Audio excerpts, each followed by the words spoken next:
Islam, gratitude. All right. Let me see if we got someone else trying to come in. Yes. All right, Morris. So we have the province, which is the colony of North Carolina. Colony of North Carolina. Province of North Carolina. Was a province of Great Britain that existed in North Carolina in 1712 to 1776. It was one of the 5 southern colonies and one of the 13 American colonies. The monarch of Great Britain was represented by the governor of North Carolina until the colonies declared independence on July 4th, 1776. Carolina is taken from the Latin word Carlus, honoring King Charles II. King Charles was the king of Scotland, England, and Ireland, and was first named in 1663 royal charter granting to Edward, Earl of Clarendon, George, Duke of Albemarle, William, Lord Craven, John, Lord Berkeley, Anthony, Lord Ashley, Sir George Cartier, Sir William Berkeley, Sir John Colton, the right to settle lands in the present U.S. states of North Carolina, Tennessee, South Carolina, Georgia, Alabama, Mississippi, and Florida.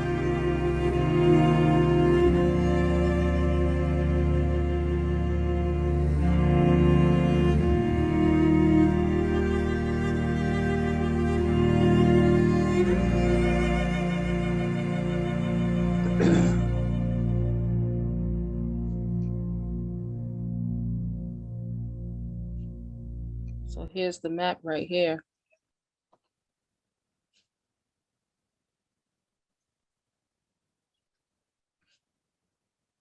Whoa.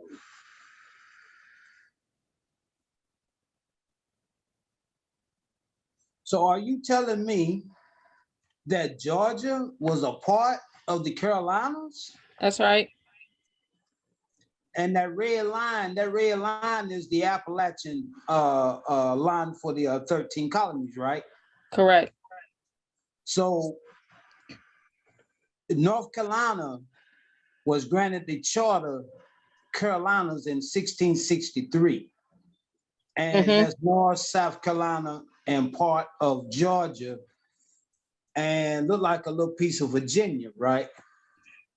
Well, it was a little bit of Virginia. Okay, so at one point in time, some of Virginia was North Carolina, and it was still part of Old Dominion. See,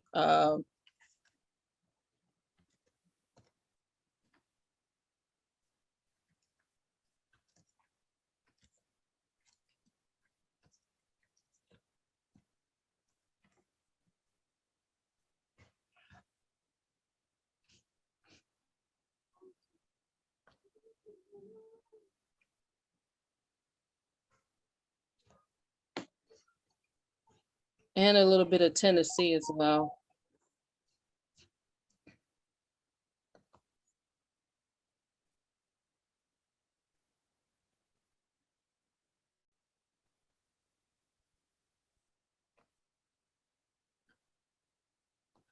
Let me see.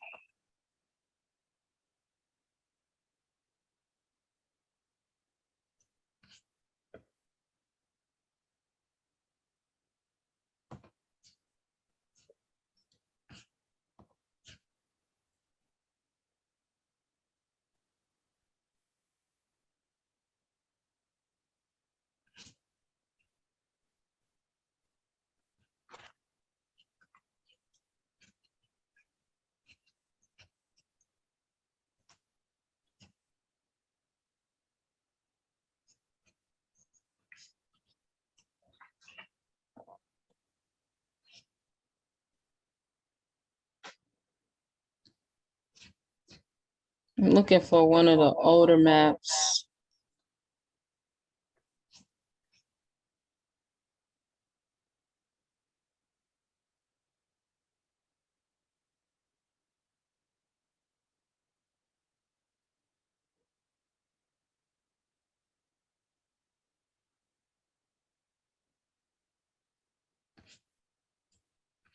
All right. It says, when English colonists first attempted to settle in North Carolina, they arrived at what is now Roanoke Island in North Carolina. Those first settlers discovered the area was known as, I think it's Wingada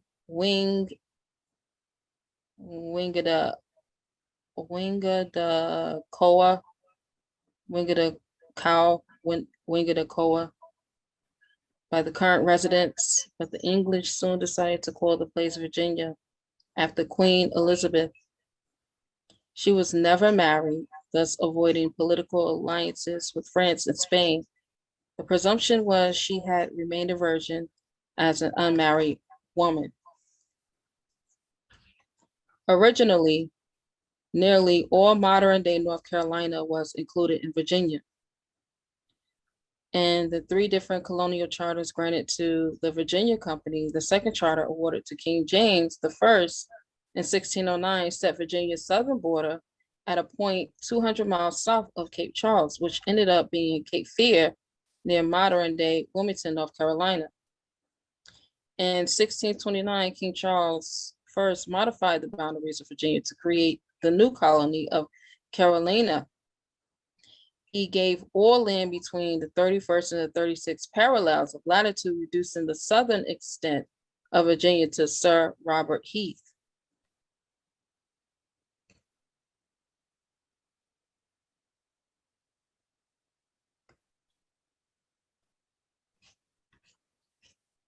Since James I had canceled his grants to the Virginia Company in 1624, King Charles I had clear authority to adjust the boundaries of his royal colony of Virginia in 1629. Sir Robert Heath was unable to capitalize on the gift, but in 1663, King Charles II made another grant of the territory south of Virginia. He awarded it to 8 allies during the English Civil War. The Lord Proprietors of the new colony were Edward Earl of Clarendon, George Duke of Albemarle, William Lord Cavern, John Lord Berkeley, Anthony Lord Ashley, Sir George Cartier, Sir William Berkeley, and Sir John Colton. And the 1663 grant was for all land between the 31st and 36th parallels of latitude. But in 1665, Charles II modified it on the southern end. He extended it from the mouth of the St. James River, called the St. Matthews River then, to the 29th parallel of latitude, asserting more control over territory in Florida claimed by the Spanish. The northern border was revised to 63 degrees, 30 minutes, moving it about 35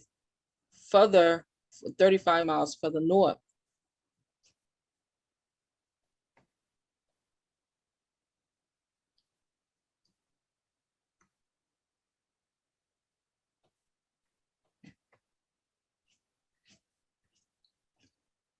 Moving the border a half degree on the north gave the Lords Proprietors control of the earliest settlers who had already occupied lands on Albemarle Sound, and eliminated potential conflict over control of shipping through that body of water. At the time, Currituck Inlet offered a path through the Barrier Islands from the northern tip of Albemarle Sound, but later storms shifted sands and have closed that inlet. The second charter was comparable to the revision of boundaries made in Virginia's second charter. That 1609 charter eliminated any confusion regarding the rights granted to the Plymouth Company in the first charter of 1606. It expanded Virginia's territory to give the London Company complete control over the upper Chesapeake Bay.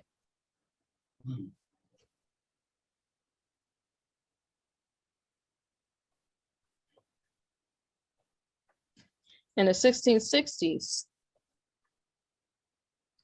the land south of the Elizabeth River in Virginia and North Albemarle Sound was relatively inaccessible.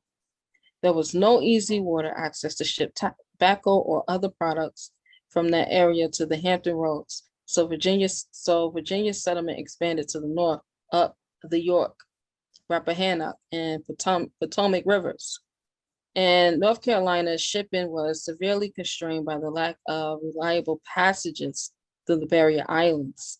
The border region was a backwater where settlers, including runaway slaves, eked out a meager substance, living from the land and the hogs they raised. Communities of Maroons developed people living apart from the structured society with Anglican churches and legal court processes in colonial Virginia. See, they're already talking about the Maroons.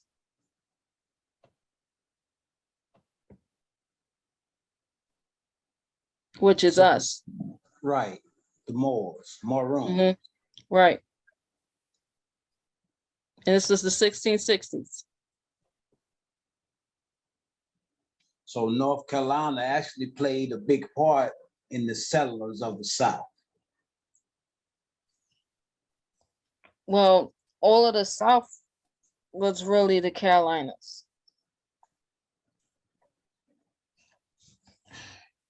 So Florida, that was a Spanish name. That's not English. Mississippi, Alabama, that was the French.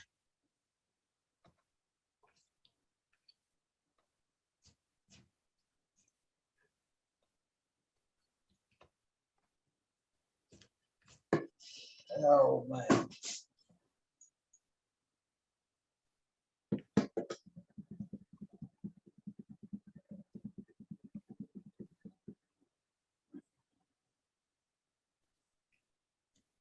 And what type of peace treaties did they have in that time period with the Native Americans?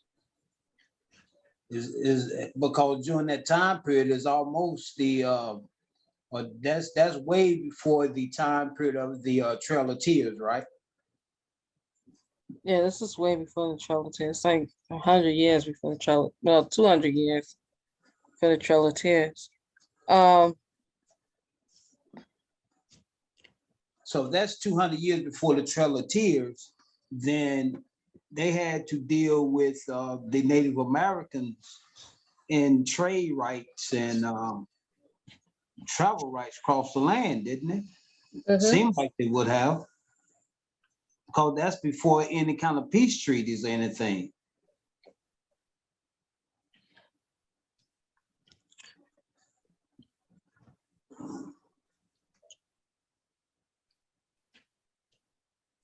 They was constantly making treaties. For example,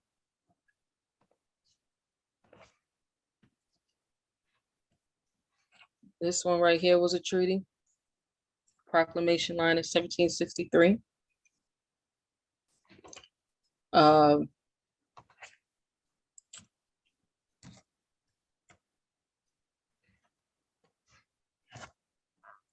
Chief Tammany did a peace treaty, 1683,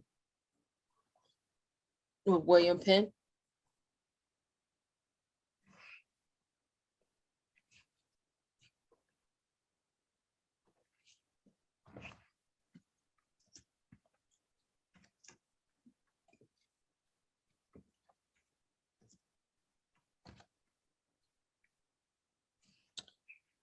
Treaty with the Delaware Nation signed at Fort Pitt, September 1778.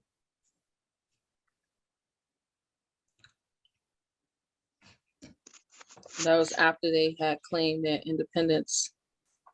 I heard of these treaties until now, matter of fact. Well, the treaty of with Chief Tammany or Chief Tammany, I taught on that a couple of Koran classes ago. Mm-hmm. No, I'm saying outside of here. Oh, it's on gratitude.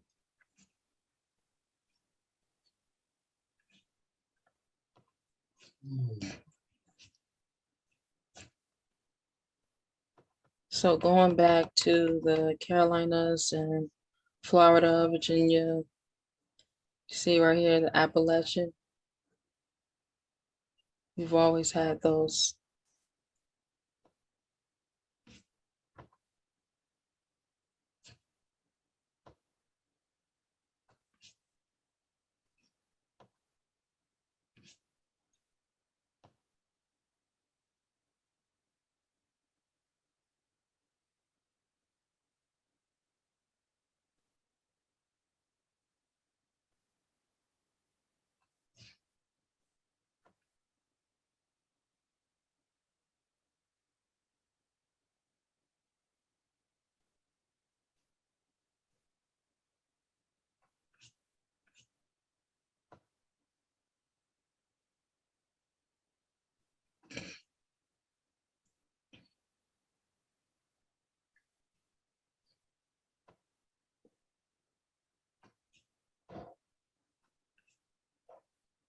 So this is where it says PARS, it's Paris.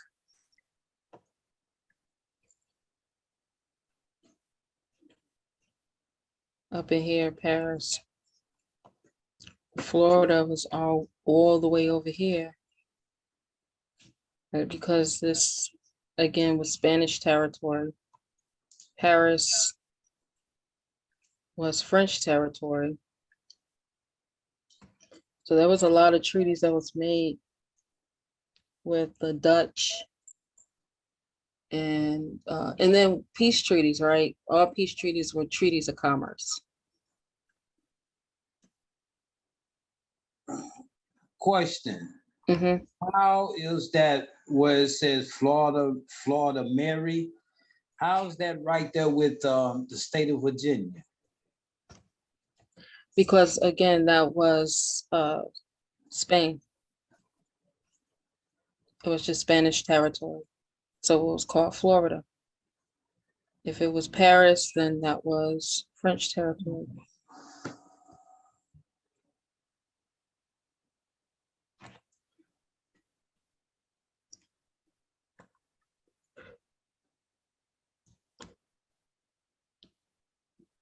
See, so whenever it said peace treaty, again, it was talking about commerce, right? Right. So peace, freedom from civil disorder. This is the noun. Freedom from civil disorder, internal peace of a nation.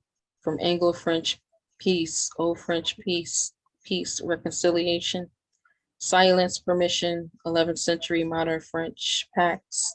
The Latin pasern, pax, compact, right? Because a compact is a what? It's a treaty, right? Agreement, treaty of peace, tranquility, absence of war. Pag, to fasten, on the notion of binding together by treaty or agreement. It replaced Old English Creole, also Sib, which also meant happiness. The modern spelling is from 1500s, reflecting vowelship from mid-13th century as friendly relations between people, the sense of spiritual peace of the heart, soul, or conscience. Freedom from disturbance by passions, as in peace of mind from the 12th century. Sense of state of quiet or tranquility is by the 1300s, as in the meaning absence or cessation of war or hostility, specifically as treaty or agreement made between conflicting parties to refrain from further hostilities. 1400th century.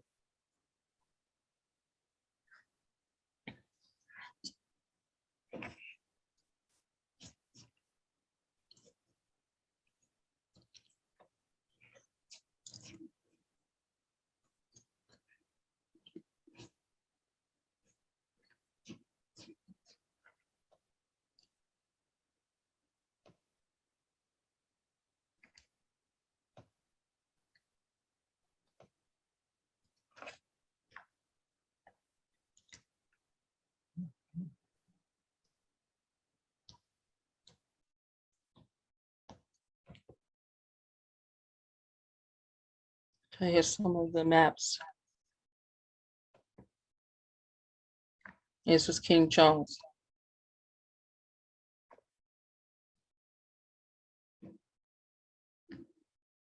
Do you like a pale skin European?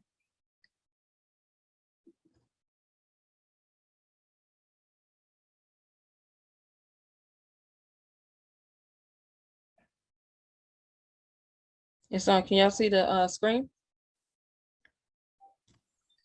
Islam, we can see it. I can see it. I've seen a different picture of King George. That's not the one I've seen. That's right, me either. So it's like somebody uncle, don't it?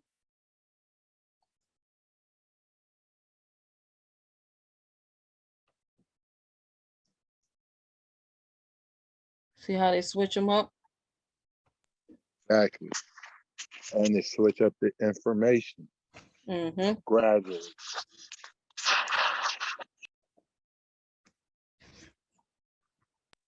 Dictionaries, all that, they switch it up.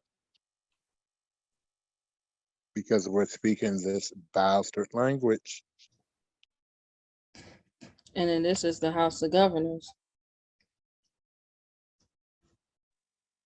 And your master teacher would say, look at the top of that. Yeah, this is the that's the coat of arms of the governors. See?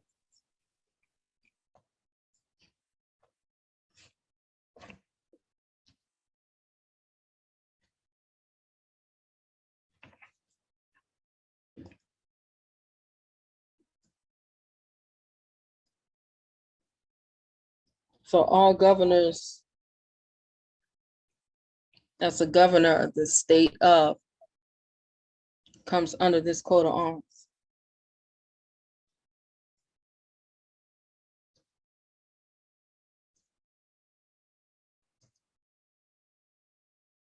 So as nobles,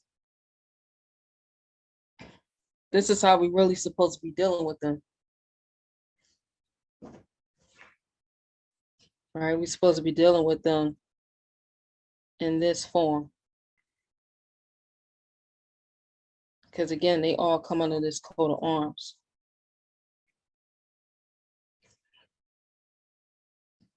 So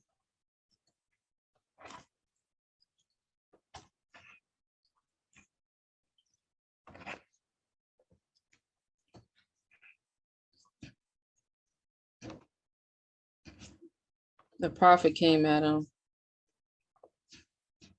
with this one.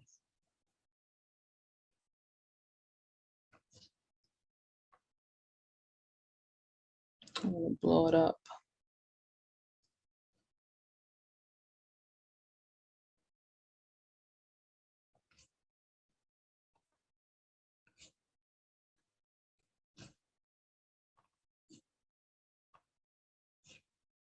Won't let me make it any bigger.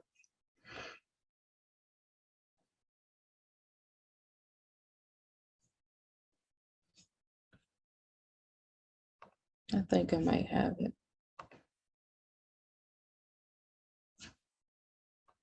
Let me see.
No, I don't have it. So this is one of the reasons why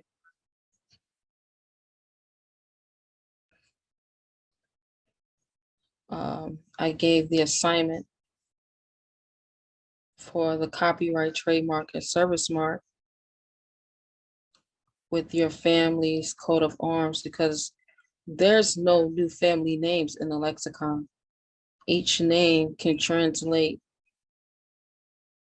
all the way back to more ancient languages like Phoenician, Islam. I know, Brother Makadiah, I remember you saying that you couldn't find yours. No, I couldn't find it. I still haven't been able to locate. Yeah, I think I was playing around with your name before. And I think yours may have been Mac, like M-A-C-K.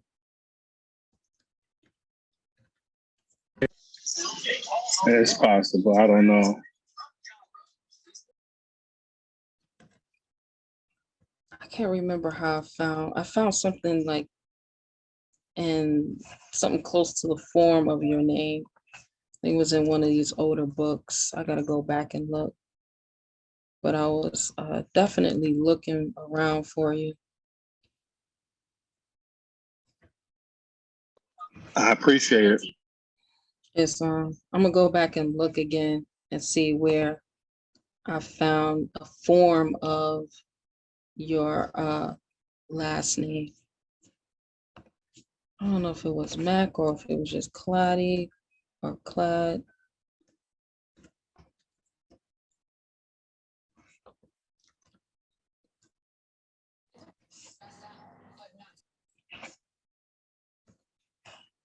Yeah, I gotta go back and find it again.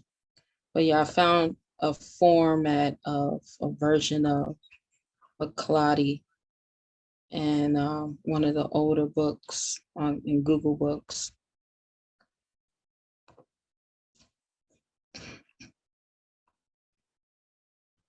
Some, but definitely taking on the copyrights. It's you showing that you're at the age of majority and that you have the authority to utilize the name, right? For instance, when we see this,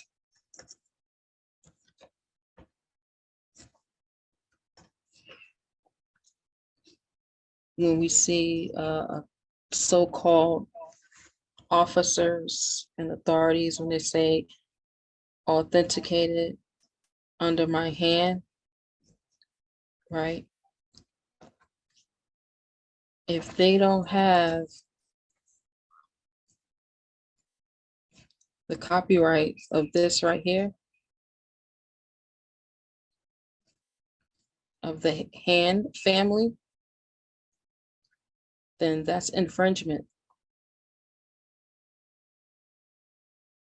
Hand, hands, hand.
All right, another one is this one. The Seal family.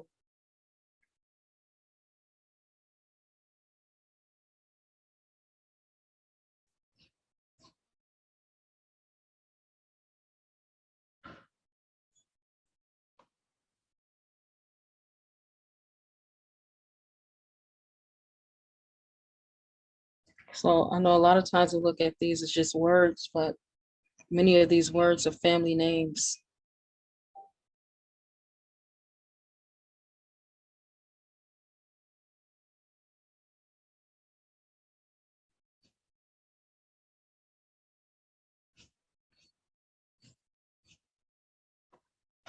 Islam. So again, this is really how we're supposed to be communicating with these governors, is with the coat of arms.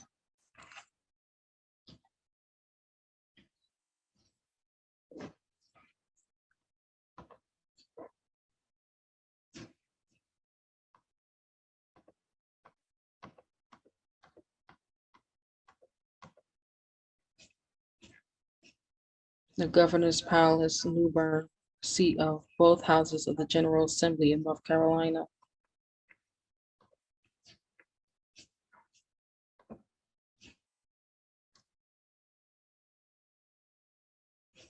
Tyrone Palace, formerly called Governor's Palace, New Bern, was the official residence and administrative headquarters of the British governors of North Carolina from 1770 to 1775, located in New Bern, North Carolina.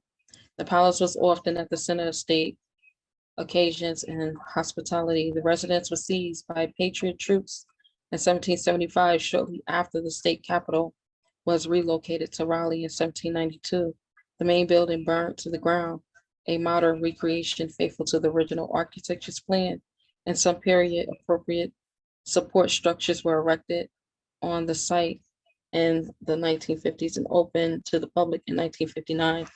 The palace garden was also recreated with 16 acres, 6.5 hectares of plantings representing 3 centuries of landscape and garden heritage.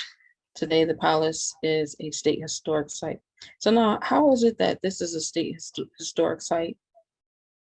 It's only 50, it's 1950s. And they say this looks just like the original building.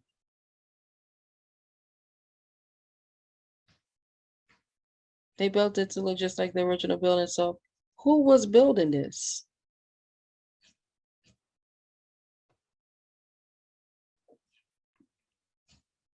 Right, because they claim it was none but savages here. From 1712.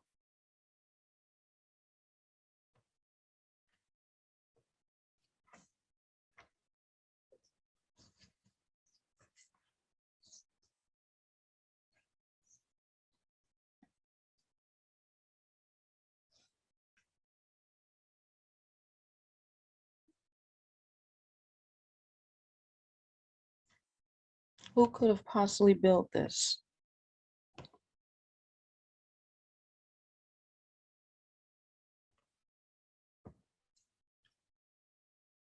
Alleged portrait of William Tyrone.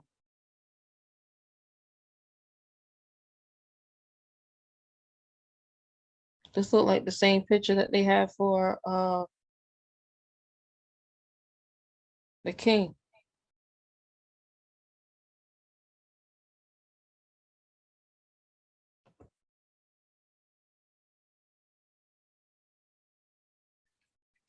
See how they got the family crest right here?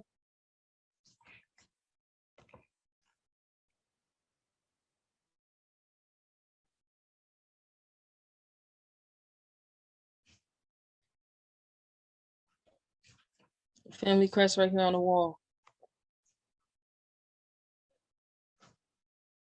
Right next to the painting. They got the family crest.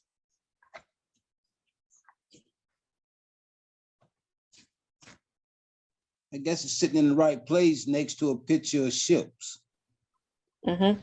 Any way you can blow that picture frame up where we can see what that crest look like?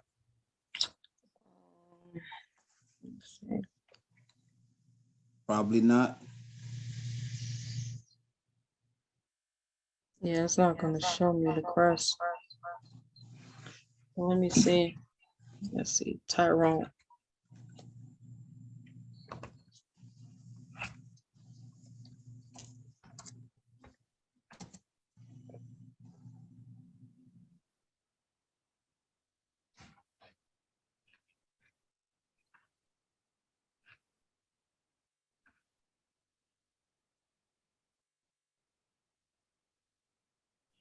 It's spelled Tryon. Let me see.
It's not letting me blow it up.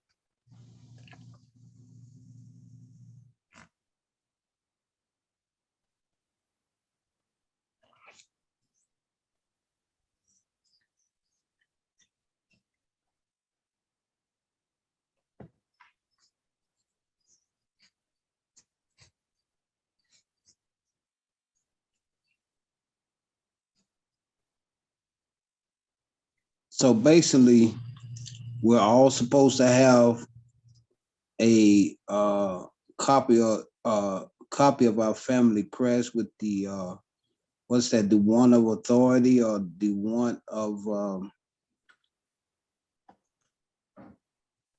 the right to be able to use and recognize. The copyright and trademark of it. Copyright and trademark.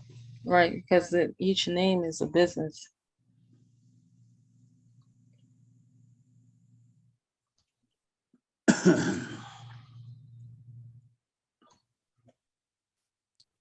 So how do you get out from up under the crest? How you get from up under the crest? Yeah. You can change your name, but you're still gonna have, verification that once was your family's name that you utilize.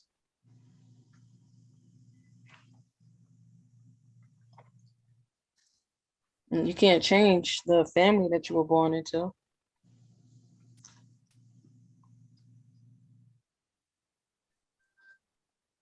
Some of us are changed because of adoption.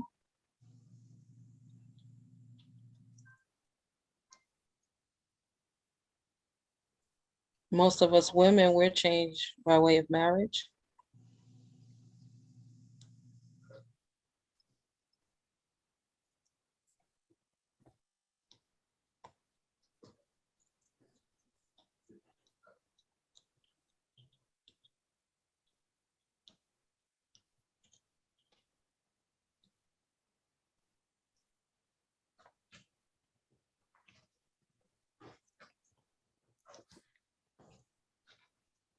Sister K, it's Rice Bay. Mm-hmm. Didn't you have information in Mighty Networks about the crest and how to go about it? Mm-hmm. So I can utilize the information that I have that I printed off to create my family crest. Mm-hmm. Okay. So you'll go to courses, and it's going to be in Academy learning modules. And then it's one of the, here it is, copyright, trademark, service mark. This is the actual document right here. And who do we send that document to? You need to get it notarized.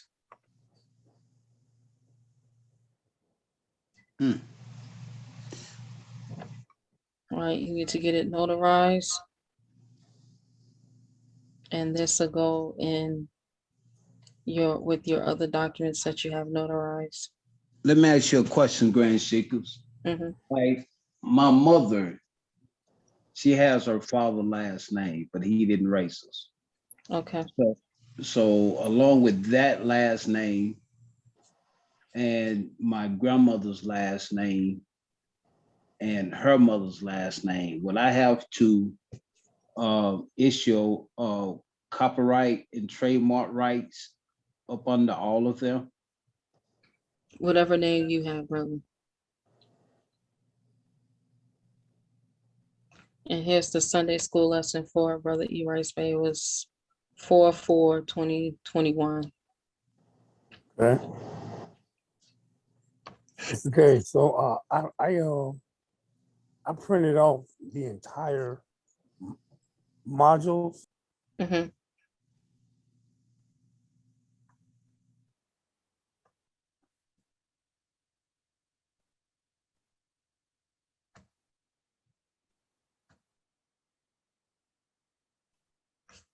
So right here it says copy and paste your coat of arms, and then copy and paste your flag from the list of vexillology flags. So if you are a Ali, Bay, El, so Bay is going to be the house of Sadiq. El is going to be the house of Alouette. Ali is the house of Almovid.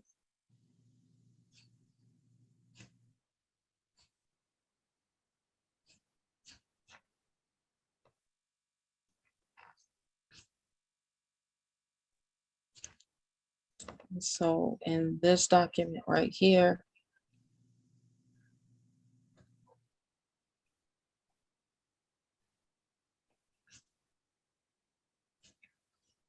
right under here where it says grantor is where you're going to copy and paste your crest, your family crest, and one of the flags from the flags of vexillology.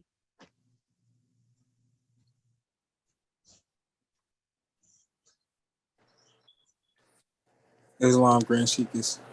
Islam. It's your brother Curry from Rochester, New York.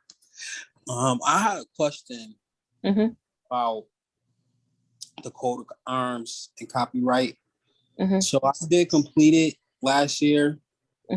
One of the issues I had was with the vexillology flags. I could not separate the flag that represented the L. Okay. And so I actually put all the flags. Is that an issue? And my reasoning was that all of them, represent our Moorish heritage. So it was, my understanding is just different tribes. Even though I didn't pinpoint the exact tribe. And I got it notarized. And I filed it. Okay. In the clerk. All right. Yeah, you can do that. For anyone who wants to just use the flag, the flag that represents either the L or the Bay or the Ali. What you can do is you're going to right click on this, and then you can say format picture.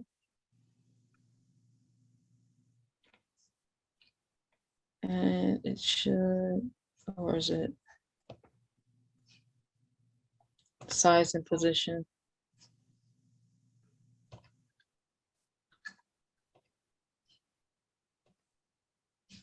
I want it to allow me to crop it.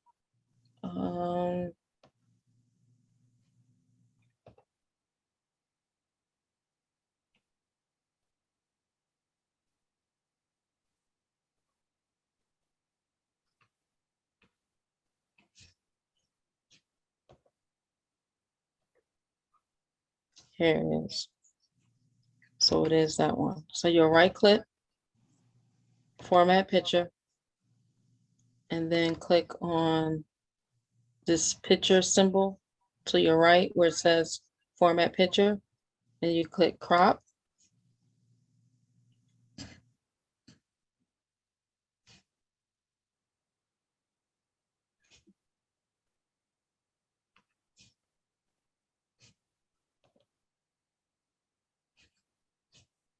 And it should allow you to crop.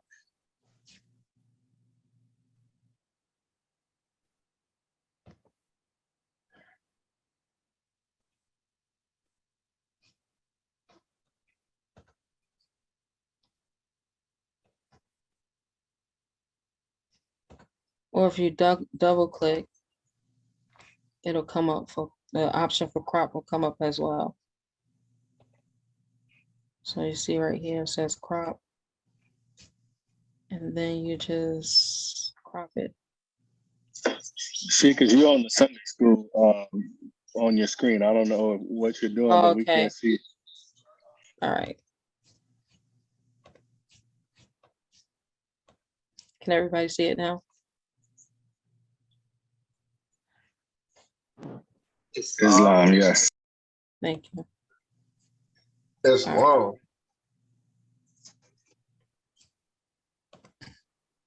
All right, so you just right click twice, 1, 2. Crop will come up, click on crop. And you can choose whichever option you want to choose. So if it's Bay, it's going to be this one. If it's Ali, it'll be this one. And see, it'll give it right to you. And those are the flags of our Moorish heritage. Correct. And which one is Ale? This one right here. House of Alouette.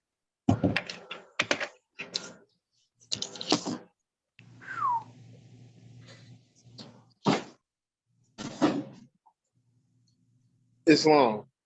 It's on. L,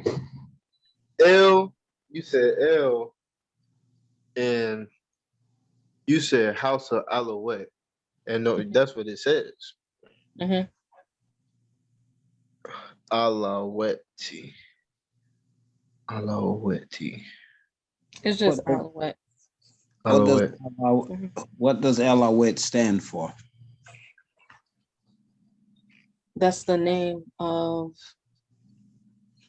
the house of the Moors. So just like how this is, where is it at? All right, so let's look into it. Okay. Yeah, I did a whole Sunday school on it. That's why it's a Sunday school lesson. And so y'all can go back and relook at it again, and, you know, go over it again. But just like this Triumph Palace, only called the Governor's Palace, New Bern, right? Mm-hmm. The Governor's is the same representation of the different houses.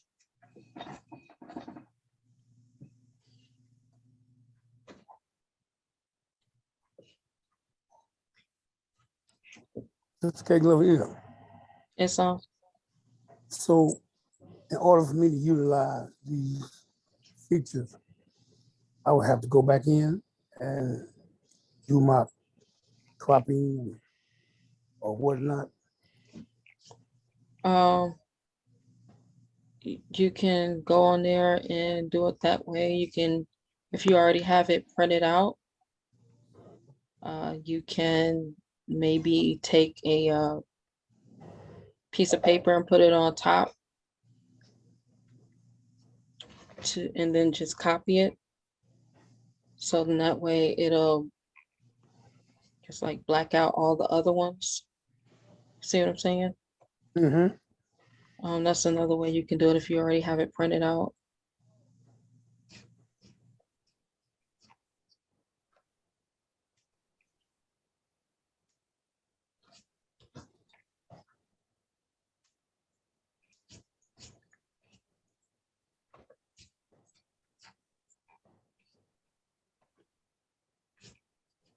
So again, on this governor's palace, it has the coat of arms of the governors. And whenever we are communicating,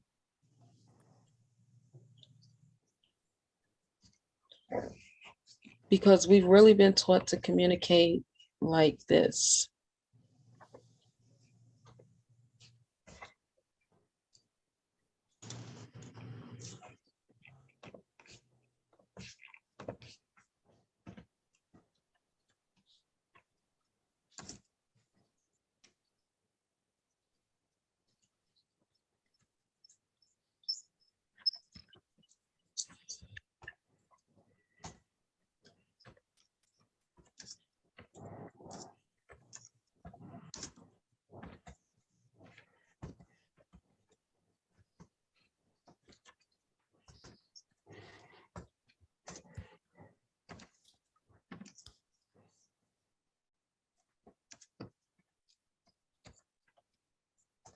This is how we've been taught to communicate in writing.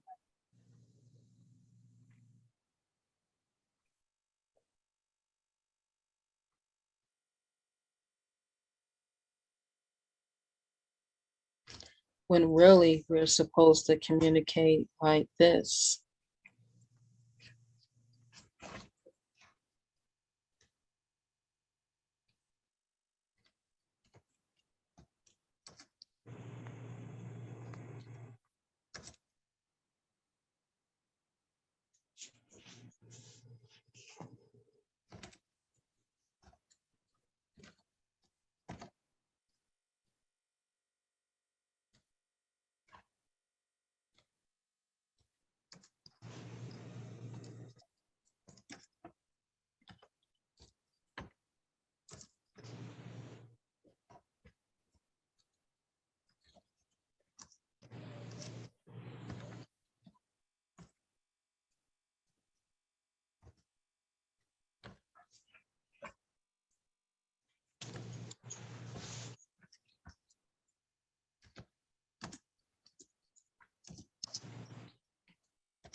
And then you talk about what it is that you want them to, what your, your demands or your commands are, right? And you always, at the end,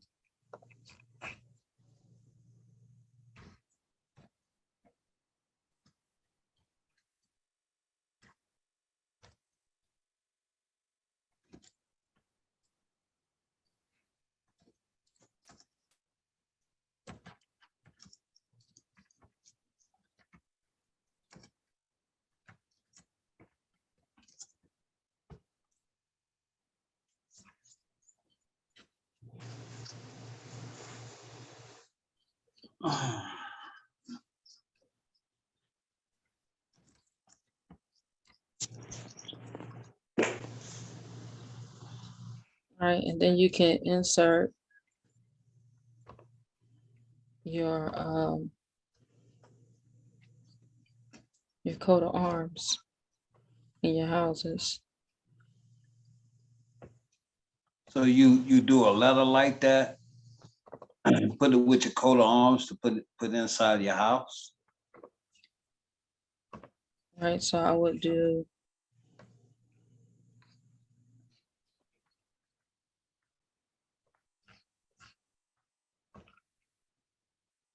right, coat of arms. And then right next to it, I will then insert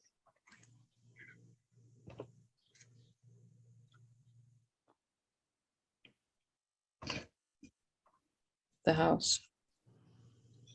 Islam, Brother Mosiel here. I have 2 questions. Mm-hmm. One, as for coat of arms on this document, need only 1, or could I use 3? You can use however many you want. Okay, Islam, because I have 3 last names.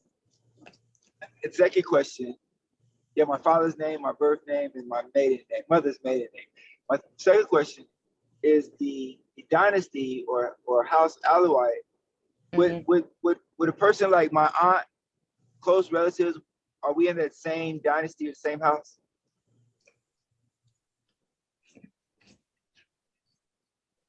Necessarily, I mean. The houses again is under Sunday School 4421 Islam. Islam, and here they are.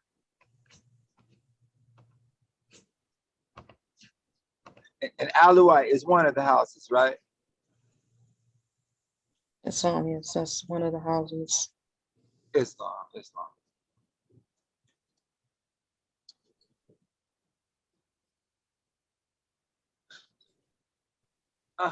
So I have to go back to the class to see how it identifies each particular person. Islam.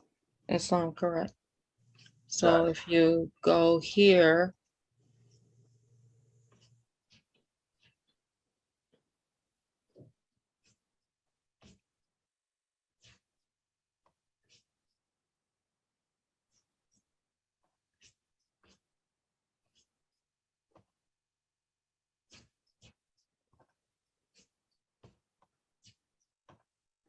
so if you're on Mighty Networks, you click on courses. Then you go down to Academy Learning Modules. It's going to be the first Sunday School, 4401.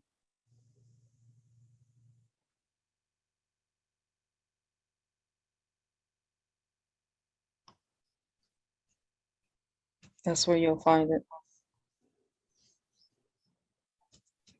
Gratitude. Islam, gratitude.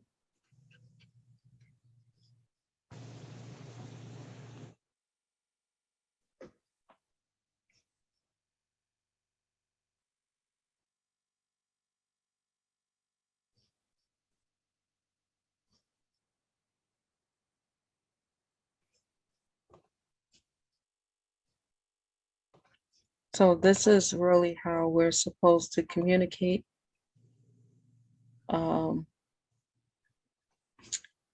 With these officials sitting in these official capacities.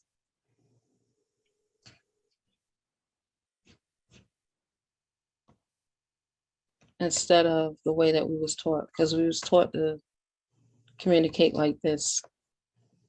Dear Jesus, I want you to do X, Y, Z for me. Thanks, your servant.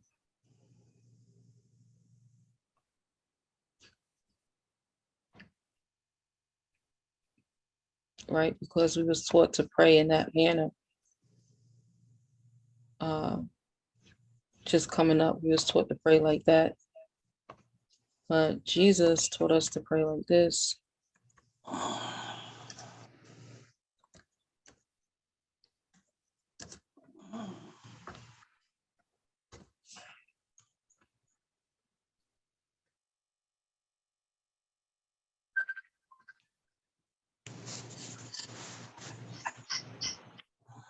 I got Morris calling.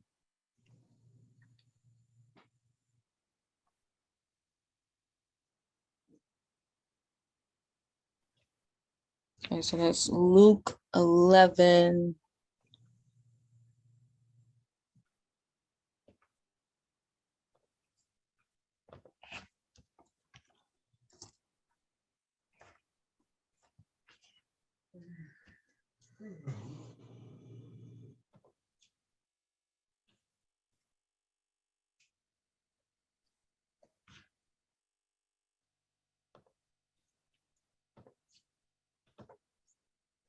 All right, Luke 11.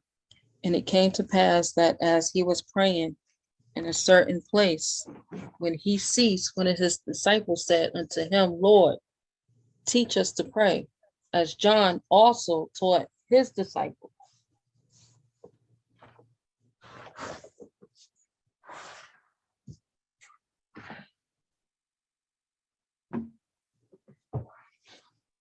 Right, because your petition is a prayer. Petition and prayer, your presentment, all the same thing.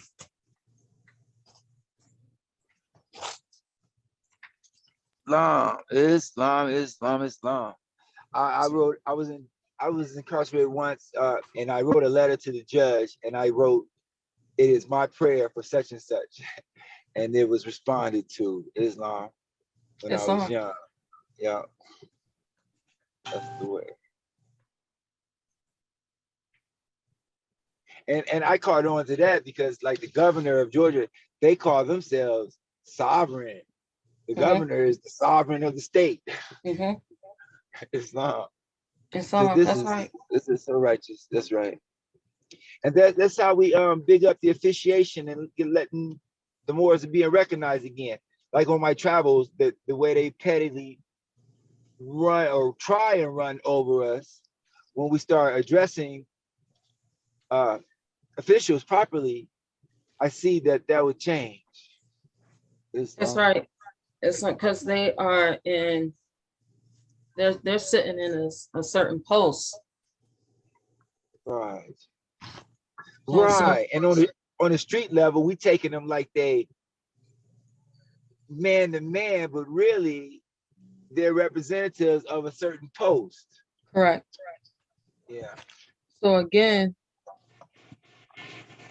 we've been taught to pray like this. Dear Jesus, I want you to do such and such, such and such, such and such. Thanks, your servant.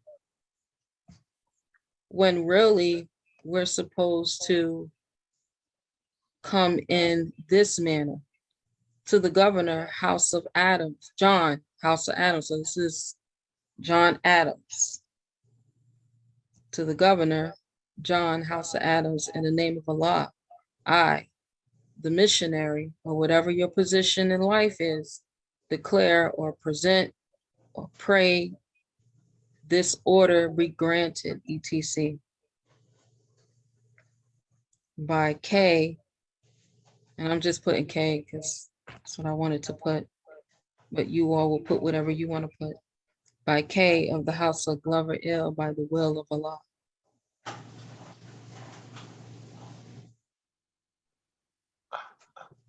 And again, all governors come under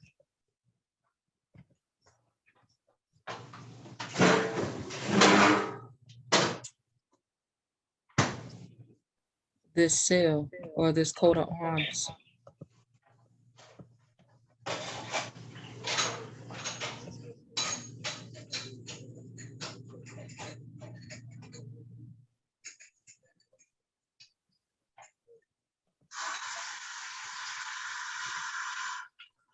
This is the coat of arms that they come under.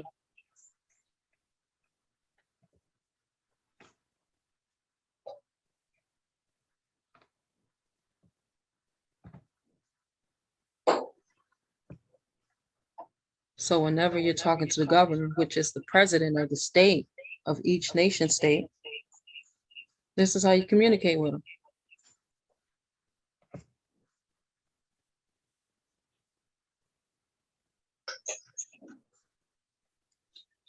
Because this is the private jurisdiction.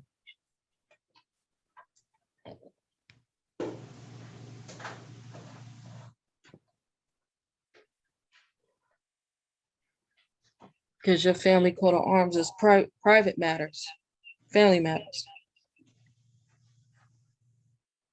That's all.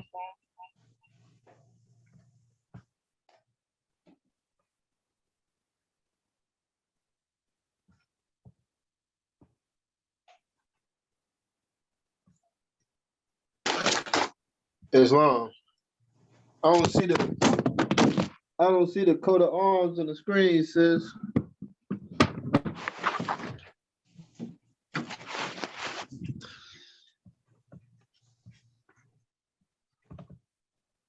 See it?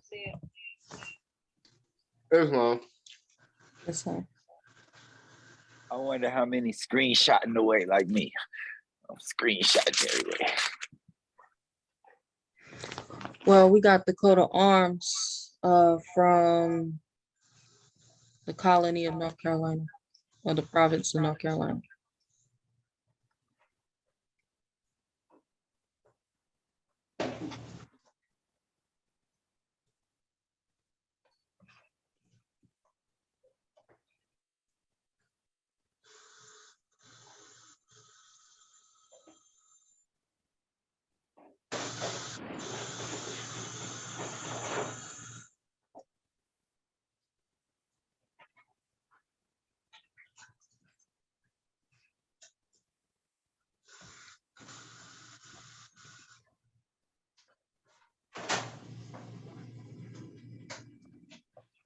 All right, that was North Carolina.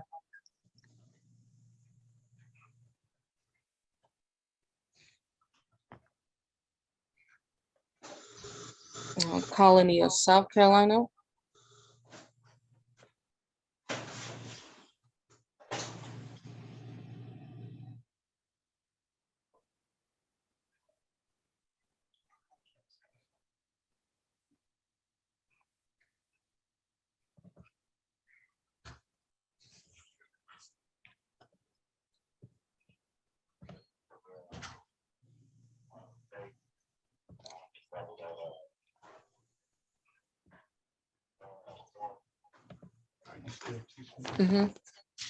Yes, a brief history of South Carolina, one of the 13 original colonies. South Carolina has had a rich and varied history.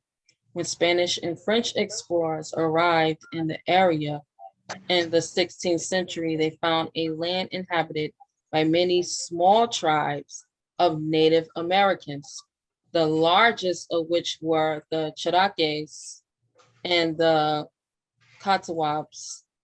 The first European attempts at settlement failed, but in 1670, a permanent English settlement was established on the coast near present-day Charleston. The colony named Carolina after King Charles I was divided in 1710 into South Carolina and North Carolina. Settlers from the British Isles, France, and other parts of Europe built plantations throughout the coastal low country, growing profitable crops of rice and indigo. African slaves were brought into the colony in large numbers to provide labor for the plantations. And by the 1720s, they formed a majority of the population. The port city of Charleston became an important center of commerce and culture. The interior or upcountry, meanwhile, was being slowly settled by small farmers and traders who pushed the dwindling tribes of Native Americans to the west.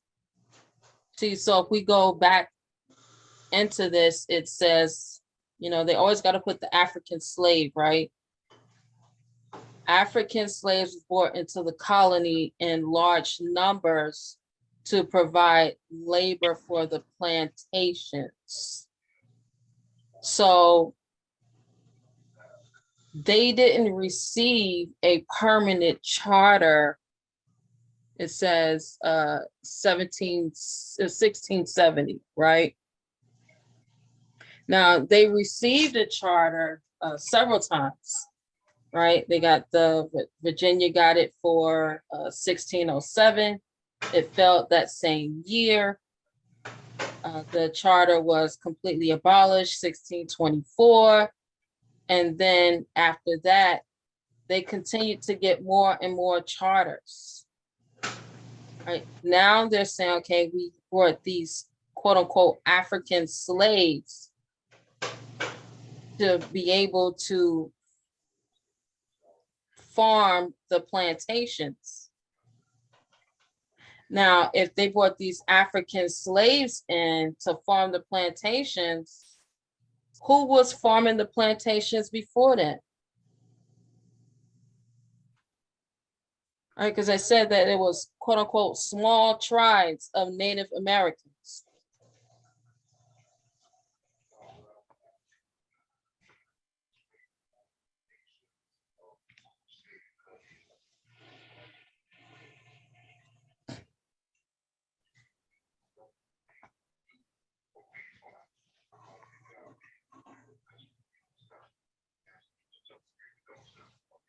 Who was the ones that were in previously?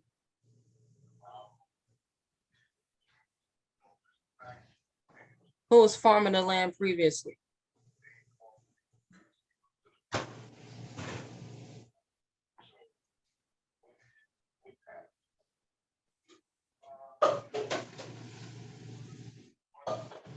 Wouldn't it be the same ones that they're calling Native Americans? Yeah, I was gonna say, you saying before that, on the east, before the African slaves. Mm-hmm. Wouldn't that be wouldn't that be the Indians? It would be the Out of white man, WIGH. out of East Indian Company. All right, so someone said it'll be the white man. Somebody said it'll be the Indians of the East India Company. Anyone else?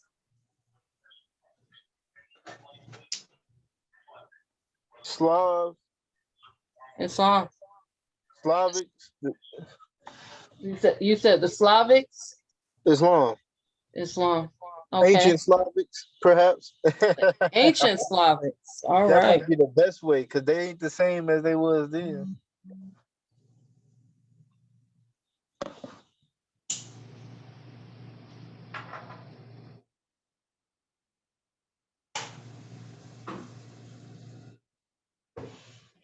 I mean, we pretty much just we got all the names.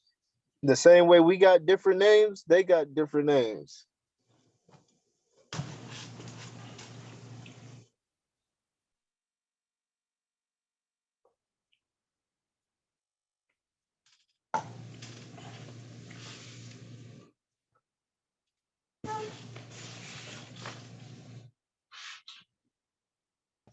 Islam. So let's look at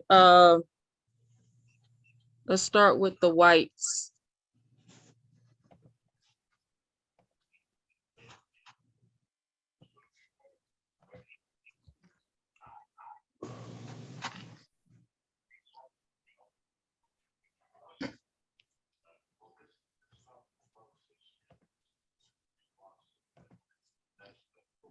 White history, family crest, and coat of arms. The bearers of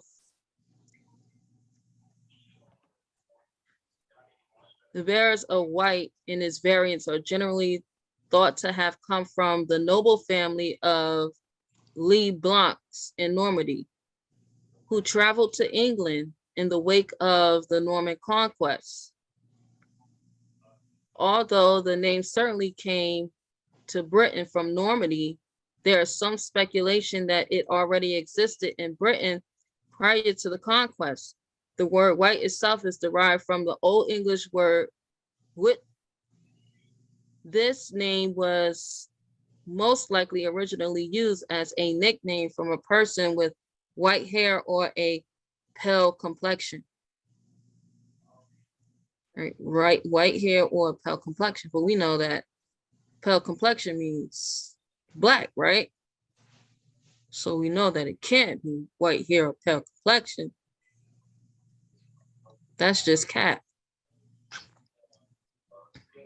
Early origins of the White family. The surname White was first found in Durham, but we must look to South Warnborough and Southampton for one of the most interesting stories about the family.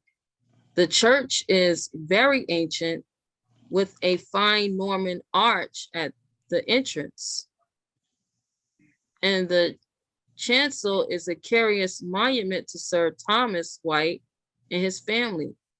Tradition says that Queen Elizabeth, when residing in Oldham, rode over to the manor house here, and after partaking of breakfast with the above mentioned, Thomas White knighted him in his son, in his own saloon. Right, so Durham, England, was a cathedral city in the county town of the county of Durham. And so that's where Durham was located. This is where the White family name was first found, so they say. The Norman conquest, or Normandy, right, is in France. So the name White was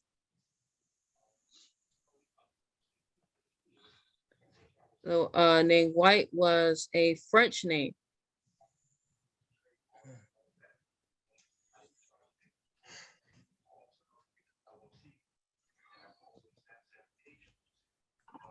Okay.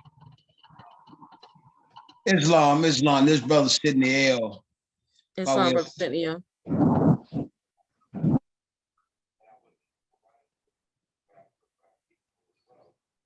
Go ahead. Yeah, this brother Sidney L by way of Salisbury, North Carolina. It seems to me, upon the Normandy and Norman, the Norman conquest, all of the families was up under that. When you go into the history of the family cresses, they all lead to the conquest. Speaking of the conquest, why is that? Was every family that has a crest up under the conquest? Islam.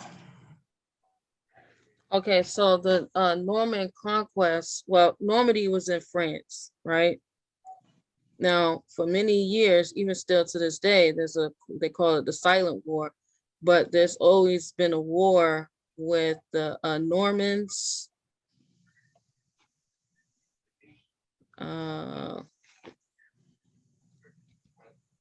Norman War.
Islam, the Norman conquest was the 11th century invasion and occupation of England by any army made up of thousands of Normans, Britons, Flemish, and French troops, all led by the Duke of Normandy, later styled William the Conqueror. Right, so we went over this a couple weeks ago, right? William the Conqueror.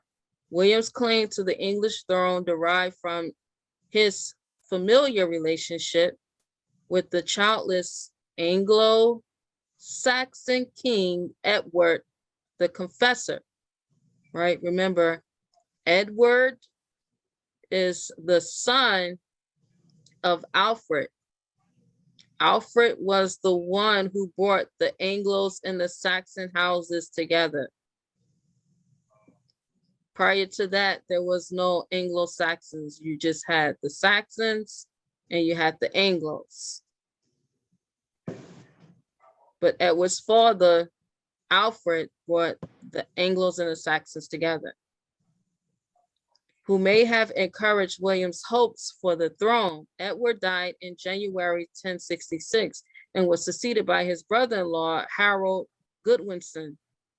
The Norwegian king, Harald Harada, invaded northern England in September 1066 and was victorious at the Battle of Fulford on the 20th of September. But Godwinson's army defeated and killed Harada at the Battle of Stamford Bridge on the 25th of September. 3 days later, on the 28th of September, William's invasion forced thousands of men and hundreds of ships landed at Pensy in Sussex in southern England. Harold marched south to oppose him, leaving a significant portion of his army in the north. Harold's army confronted William's invaders on the 14th of October at the Battle of Hastings. William's force defeated Harold, who was killed in the engagement, and William became king. Although William's main rivals were gone, he still faced rebellions over the following years and was not secure on England's throne until after 1072. The lands of the resting English elite were confiscated. Some of the elite fled into exile. To control his new kingdom, William granted lands to his followers and built castles, commanded military strong points throughout the land. The Domesday Book, a manuscript record of the Great Survey of much of England and parts of Wales, was completed by 1086. Other effects of the conquest included the court and government, the introduction of the Norman language as the language of the elites, and changes in the composition of the upper class, as William enough lands to be held directly from the king. More gradual changes affected the agricultural classes and village life. The main change appears to have been the formal elimination of slavery, which may or may not have been linked to the invasion. There was little alteration in structure of government as the new Norman administrators took over many of the forms of Anglo-Saxon government, right? So what William did was he abolished slavery in England, or I should say in Europe.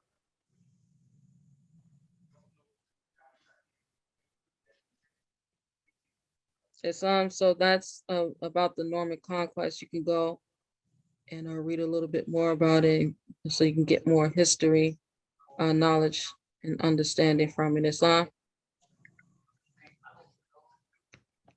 So going back to the whites, right, or the white family, they couldn't have been without melanin, right? Because right here it says, this name was most likely originally used as nickname of a person with white hair or pale complexion, right? But we know that that can't be true. It can't have pale complexion, because pale complexion would mean that they would be black, not white. Yeah, so it's no way that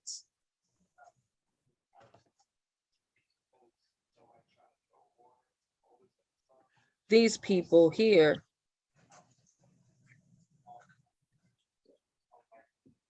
could have been white slaves.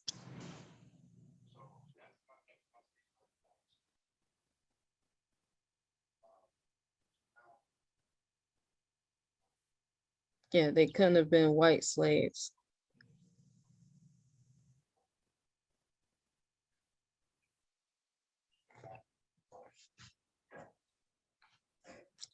Now, Brother Barnzill, you said, what was the name that you gave?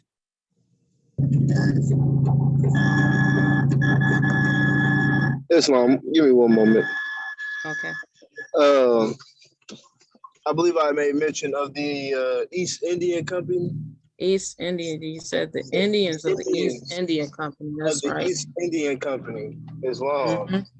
So Indian because that was the term adopted. And East Indian Company is because we know that they were stationary on the east.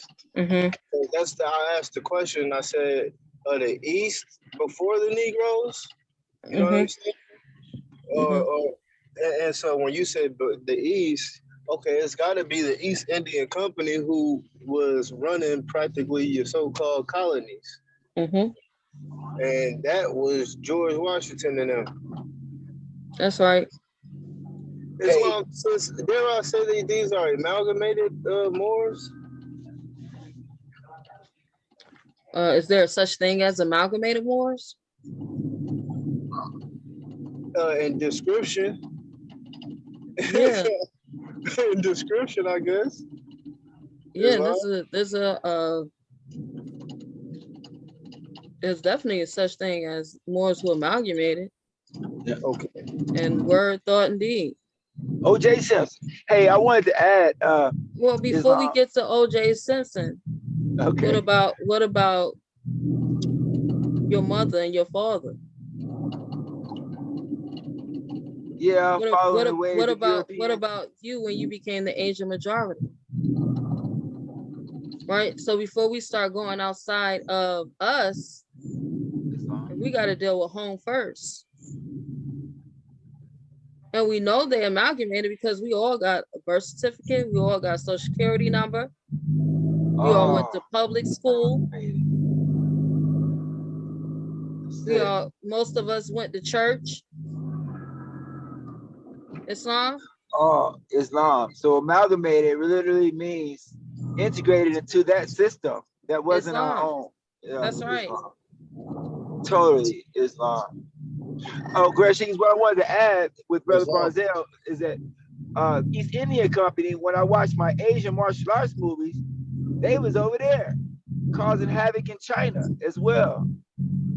The East India Company, Islam. That's right. And they have, and Moors were working with them. Turbans were working with East Indian companies. Their turbans on in the cinemas. Islam. Islam.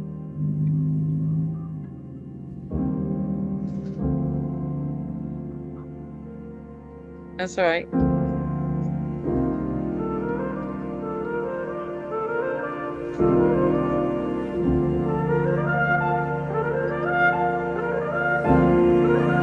So yeah, that is why I suggested that term and phraseology, because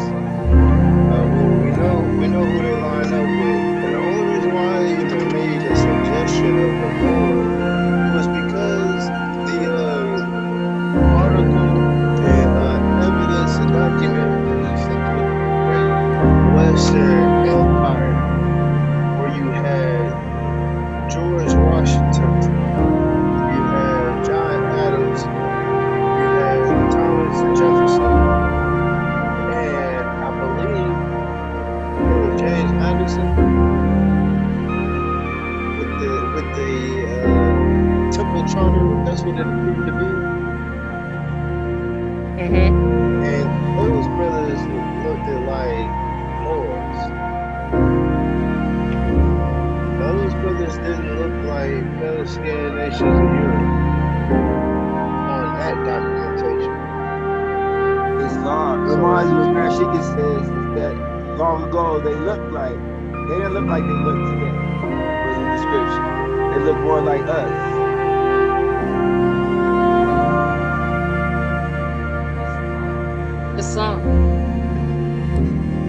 Islam. And basically this meaning like they is kindred to the Moors. Exactly. Yeah, them light skinned or them albino children that started moving. Yeah. And choosing to lock that in, lock that coded genetics in. Am I right? Islam. Islam. Huh.